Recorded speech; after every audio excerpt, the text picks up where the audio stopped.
Hoje eu queria falar como The Bear é uma série perfeita e com isso falar que é uma série que só melhora durante o tempo e só vai continuar melhorando, principalmente com a estreia da terceira temporada, que chega no dia 17 de junho, semana que vem, logo daqui a pouco, e que mesmo que não seja do mesmo nível das últimas duas temporadas, mesmo que seja um completo desastre, a gente já tem uma das maiores séries dos últimos tempos e eu queria explicar como ela é tão perfeita assim. I have every intention of turning this into a respectable place of business.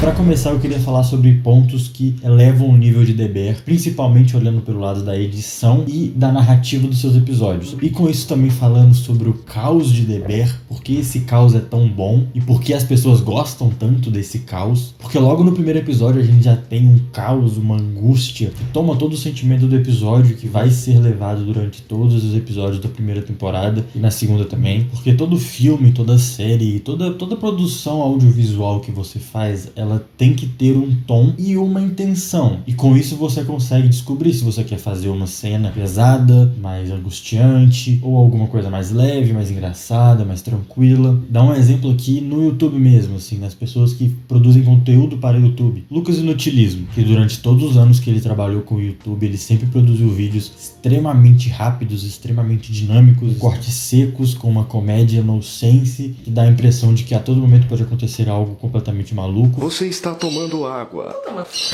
Você mentiu pra mim. Isso eu não sei se ele realmente pensou em fazer isso ou se ele é só assim. A gente dá pra ver que em algumas entrevistas ele é meio assim mesmo, é o jeitão dele. Se a pessoa é mais acelerada, mais ansiosa, eu acho muito difícil ela fazer um conteúdo mais calmo, mais tranquilo, mais reflexivo. E com isso ele achou um tom muito particular para os seus vídeos. Por outro lado, a gente tem um outro exemplo do Léo Abreu. Ele é um chefe de cozinha que tem um canal sobre culinária, prepara receitas e tudo mais. Eu particularmente adoro o canal dele, acho o canal dele maravilhoso. Mas o Léo Abreu é um cara que tem vídeos extremamente dinâmicos, em cortes rápidos, direcionando ao ponto, vídeos curtos de 5 minutos, ou mesmo quando ele faz vídeos maiores de 20, tem um dinamismo, tem um ritmo a ser seguido que não é um ritmo lento, mas ao mesmo tempo tem uma pegada mais lenta. Se você for comparar os cortes do Inutilismo com os cortes do Léo Abreu, tem momentos que o Léo Abreu deixa a respiração dele contar, porque é a intenção dele trazer um vídeo mais relaxante, muito mais gostoso. calmo. Vambora, vamos cozinhar.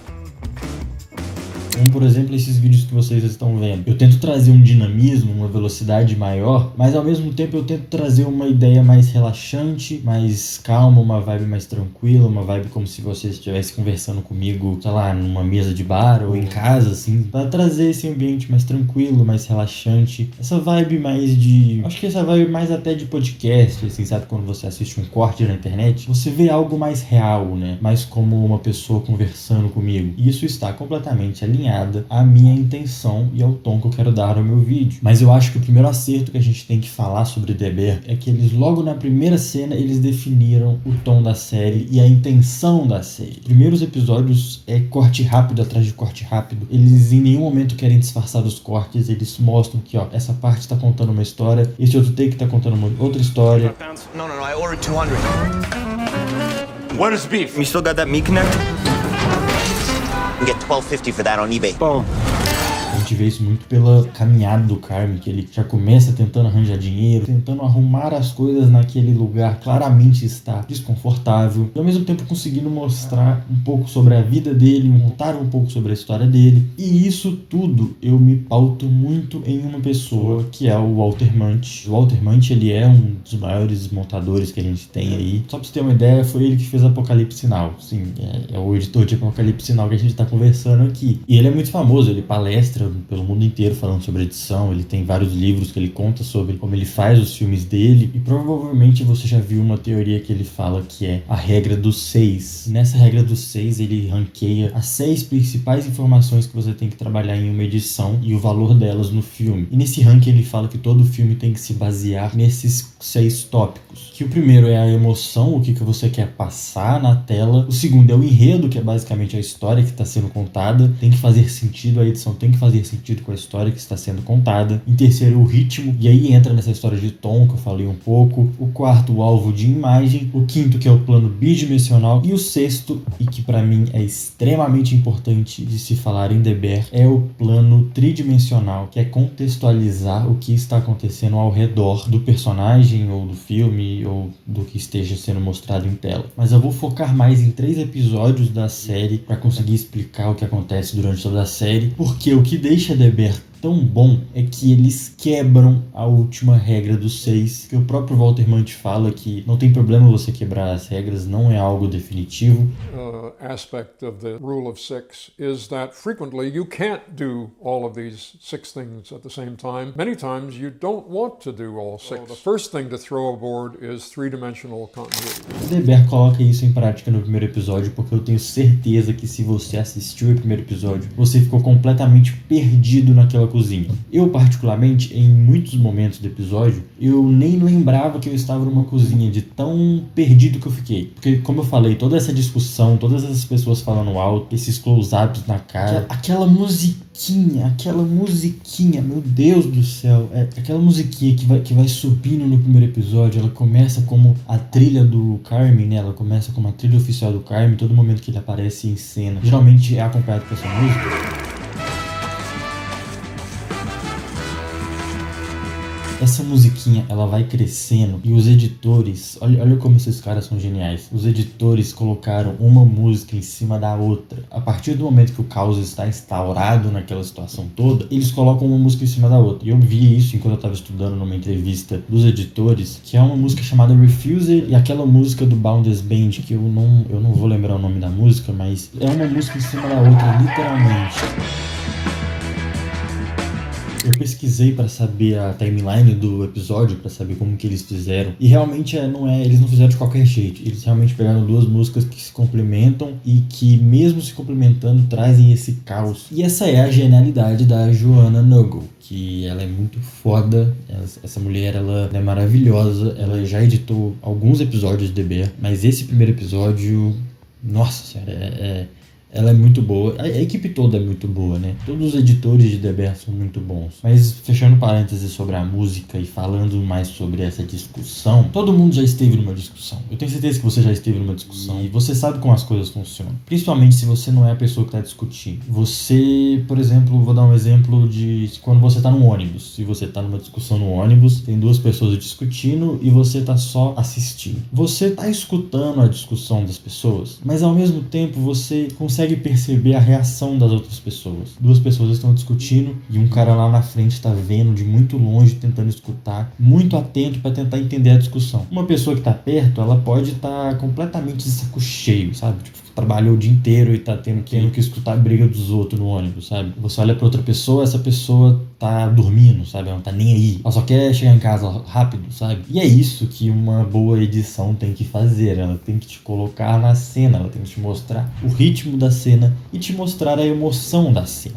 E, essa cena é basicamente isso. Eu lembro que eu tava assistindo e eu percebi como essa cena tava sendo boa quando uma sequência sai do Carmen cortando alguma coisa e pedindo alguma coisa pros outros. Aí logo depois o Rich fala, tipo, cara, por que você tá gritando? Para de gritar, não tem ninguém gritando aqui. E logo depois vai pro Marcos, ele dá uma risadinha e a próxima sequência se inicia com a Sydney passando, correndo, querendo fazer o trabalho dela certo e rápido. E tudo isso é um espaço curto de 5 segundos. A própria Joanna fala nessa entrevista que eu citei. And I think originally those scenes were like 10 minutes long or something, and Chris was like, can we do it in 3? And I was like, that is the most insane note I've ever gotten. Let's try. A gente tem muito desse ritmo e dessa técnica usada nessa cena desse primeiro episódio, na cena do 9º episódio da 2ª temporada. Só que é tudo isso elevado a, sei lá, a 10ª potência. Porque aquela cena, aquela casa, aquela família, aquele caos todo que tem em volta daquele episódio, como eles conseguem fazer com que você em nenhum momento descanse, em nenhum momento você pare, você vai ficar o tempo inteiro angustiado, o tempo inteiro irritado, ansioso com aquela cena, ansioso com a dona, com a relação dela com seus filhos, com os diálogos com as outras pessoas da família. É tanta informação ao mesmo tempo, é tanto sentimento ao mesmo tempo no episódio, que era tudo pra dar errado. Eu acredito muito que se colocar isso na mão de qualquer um, vai virar uma bagunça completa. Mas como a gente tá falando de The Bear, é uma série que tá acostumada a fazer isso, é uma série que trabalha em cima desse ritmo, é 1 hora de um dos melhores episódios que eu já vi em uma série. You see, I can throw forks, because this is our father's house. Mike, right? Rich, please. my father's house. We have liftoff. Okay, you got everyone's attention, so go ahead and tell us a story we've all heard a million times already.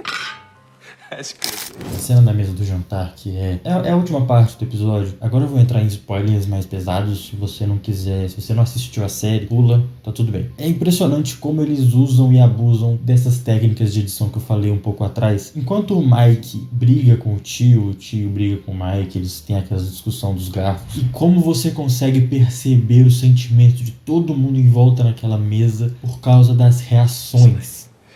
Think I could just like borrow that for 1 second? I just E essa palavra ela é muito importante, porque os cortes sempre vão em direção ao que o personagem está olhando e os cortes também acompanham para os personagens com que eles estão se referindo. E com isso você consegue ter todos os sentimentos, tudo o que as pessoas querem dizer nessa cena, ao mesmo tempo você consegue entender a discussão. E aquele sonzinho no fundo aumentando, aquela tensão que é extremamente arrepiante. Pra mim é uma aula de como criar tensão numa cena. I'm just gonna borrow for a second. I just need it for 1 second. Come on, dude. Michael. Tiff. Cousin, you're scaring the normals. This is fine. This is nothing. It's nothing. Isso assim, do jeito que eu tô falando parece ser fácil, mas não é não, viu? Tem vários e vários filmes de orçamentos milionários e não conseguem fazer isso. Para as reações dos personagens e o sentimento que eles têm, eu queria dar um exemplo do Carmy. O Carmy, ele é o personagem principal, então ele aparece em praticamente todos os cortes. Mesmo nos que não são para ele, eles dão um jeito de colocar o Carmy nos cortes, para sempre colocar ele em cena, e você consegue entender que o sentimento dele no início é de saco cheio, é de não aguentar mais aquilo, e depois passa de uma perplexidade do que tá acontecendo, e também com uma carga de por que você está fazendo isso, sabe? E ao mesmo tempo ele não fala nada, mas mesmo assim você já sabe o que ele quer dizer com aquela frase, mesmo sem ele ter falado nada, e tudo isso por causa de uma incrível edição e uma incrível montagem dessa cena. Mas como nesses episódios eles brincam com a regra dos 6, eles atropelam ela, eles usam ela, mas ao mesmo tempo quebram elas. No 6º episódio da primeira temporada, eles agarram nela com toda a força do mundo, colocam ela em prática. Aquele plano sequência de 17 minutos é uma maravilha. They're gonna be wet, hot, and sweet. All right, I'm gonna take green tape, make those sections. Louis, I want you to get the sandwiches, put them in the corresponding sections. Copy? Okay, yeah. Yo, sweet, bag, Sharpie, label that shit, please. Isso já é clássico, todo mundo sabe desse episódio, todo mundo tem conhecimento dele, então eu nem vou tomar tanto tempo do vídeo com ele. É um plano de sequência tão bem feito, com o movimento da câmera e os ângulos que eles colocam. Você consegue perceber a evolução do The Beef, que é o restaurante que eles estão reformando, que em algum momento era um caos completo, e que você vê por causa desses ângulos, você vê que as coisas estão melhorando, você vê que as coisas estão caminhando, mas que ao mesmo tempo a série não consegue abandonar o caos. E esse plano sequência, que assim, a gente sabe que não é um plano sequência de 17 minutos seguidos. Quando saiu os episódios de plano sequência a gente não tinha certeza que era, mas hoje em dia a gente sabe que tem uns 3, 4 cortes ali, até 5 cortes ali. Até se você for parar pra ver, parar pra analisar bem assim, você até pode conseguir ver, mas é muito difícil porque é tão bem feito que você nem percebe. Mas isso também traz uma outra ideia que com certeza transforma essa série em algo muito maior do que ela é, que é o realismo da série. Porque de certa maneira esse episódio, eu não acho que só esse episódio, mas a partir deste episódio eu acho que é melhor dizer assim, a série te coloca nessa cozinha e te faz entender o que o Marcos está fazendo, o que o Marcos está buscando, o que o Richie está buscando, o que o Richie está passando, o que a Sydney está buscando, o que até a Tina, que é um personagem que não aparece muito, mas que é extremamente importante na primeira temporada. Você consegue ver um realismo, você consegue ver uma dramatização maior do que está acontecendo nessa história. E até consegue perceber o quão o Carmy tá enlouquecido nessa situação, como o caos ainda tá completamente reinando nessa cena. Fuck off my expo check now! Mas assim, você vira pra mim e fala, pô Gustavo, mas você tá me dizendo que essa série é perfeita, que o primeiro episódio é incrível, o 6º episódio e o 9º episódio são maravilhosos, e que essa série é toda perfeita porque ela é um caos? Sim, é por isso. Mas também tem outros fatores. Um desses fatores eu acredito que seja um equilíbrio que de verdade mesmo é invejável até mesmo para quem não produz cinema. Porque essa série é uma aula de roteiro, é uma aula de narrativa do Chris Storer, que é o produtor da série, quem criou a série e tudo mais. E esse equilíbrio é muito visto nessa 2ª temporada. Porque a 2ª temporada é melhor que a primeira. Porque, cara, de verdade mesmo, talvez seja o meu gosto por séries extremamente reais, que falam sobre a realidade das pessoas. Mas quando você tem uma série que consegue trazer um episódio como esse,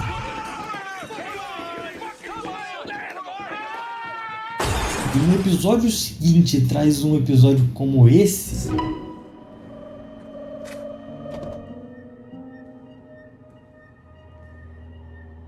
cara, isso é sensacional. De verdade mesmo, isso é sensacional. Isso é incrível, isso é maravilhoso. E outra coisa também que é maravilhoso e sensacional é o like que você dá nesse vídeo. É a avaliação positiva que você dá, é o comentário que você deixa, é a inscrição, tá ligado? É tipo, sabe esses botões que estão aqui embaixo? Eles não são por acaso, eles têm uma função, um é pra dar like, outra é pra comentar, outra é pra se inscrever. E mano, isso ajuda pra caralho assim mesmo. Tipo, ainda mais pra eu que tô começando, esse canal tem 6 meses e quem tá acompanhando sabe que... Ou quem não tá acompanhando, quem viu alguns vídeos sabe que a qualidade é boa, sabe? É um canal bem feito, coloco muito carinho nele, sempre tento trazer algo muito completo e muito digno para mostrar em tela. Então, por favor, aí, dê like aí, avalie aí pra nós, por favor, aí, para ajudar. Trampo do mano aí. Mas voltando do porquê eu acho a segunda temporada melhor. Na segunda temporada eles abrem espaço para isso. Eles abrem espaço para aprofundar mais nos núcleos dos personagens. Esse episódio, o episódio 7, que é Garfus, se eu não me engano. Acho que eu posso estar falando nada, mas acho que é Garfus. Esse episódio fala sobre o Rich e como ele tá passando por uma... talvez até uma crise de meia-idade, onde ele está realmente extremamente reflexivo, triste, agoniado, pensativo por tanto de coisa que tá acontecendo na vida dele. Pô, o cara tá com uma relação difícil com a filha dele. Ele não tem uma relação boa com a ex-mulher dele mesmo, e ele vê isso se afastando dele, ele vê os amigos dele, o restaurante onde ele sempre trabalhou, indo pra uma direção e ele ficando pra trás, e ele tem essa oportunidade de ir para um restaurante, um dos melhores restaurantes dos Estados Unidos, pra aprender mais, tentar achar esse significado pra vida dele, mas também enfrentar ele mesmo. É igual aquele apavoro que ele leva do garçom, que eu não lembro o nome, mas... I need you to respect the diners, and I need you to respect yourself. É uma fala que, assim, é pra levar pra vida. É pra levar pra vida, é uma coisa que provavelmente eu vou usar quando eu precisar dar um apavoro desse nível. A própria estrutura do episódio, o episódio começa com o Rich entrando num desconhecido, enfrentando um desconhecido novo, e no meio se torna quase um Rock Balboa, assim, de superação, de conquista. E depois, no final, é um presente, eu diria, aquela conversa que é de uma sabedoria gigantesca com a chefe do restaurante, interpretada pela Olivia Colman, que aquela cena é maravilhosa. So why do you do this? I do it for a living. No, but like, don't you have stodges that do this shit? Yeah, I like starting the day with this. A Olivia Colman é maravilhosa, eu sou puxa-saco dela, pra mim é uma das minhas atrizes preferidas. Tudo que ela faz é bom, tudo que ela tá é bom, só a cena dela vale o episódio inteiro. E sim, vou puxar saco dela porque a Olivia Colman merece. Isso tudo serve pra dar profundidade pros personagens, para aprofundar mais na história dos personagens. Como acontece com o Rich, acontece também com o Marcus, acontece com a Sydney, só que numa visão mais de evolução profissional do que pessoal, mas que mesmo assim tem. E o próprio Carmen, que flutua entre esses episódios dedicados, que mostra e aprofunda mais na história dele, completamente diferente da primeira temporada, mas que continua do mesmo jeito. What kind of doctor? Emergency medicine. Wow. Pra mim, o episódio 6 e 7 é cinema dentro da série. Como Game of Thrones fez em A Luta dos Bastardos, que pra mim é um filme dentro da série, The Bear faz a mesma coisa com esses dois episódios. Se você assistir esses episódios separadamente, dão curtas maravilhosos.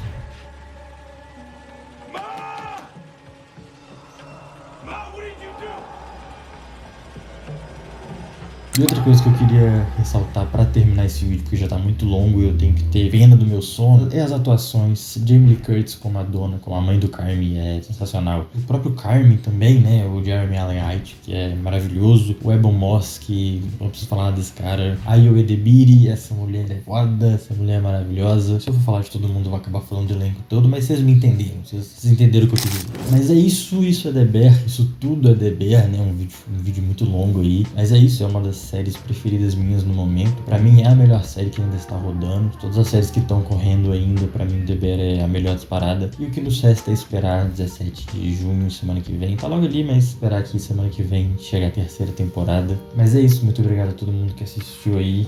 Valeu, é nóis, tamo junto.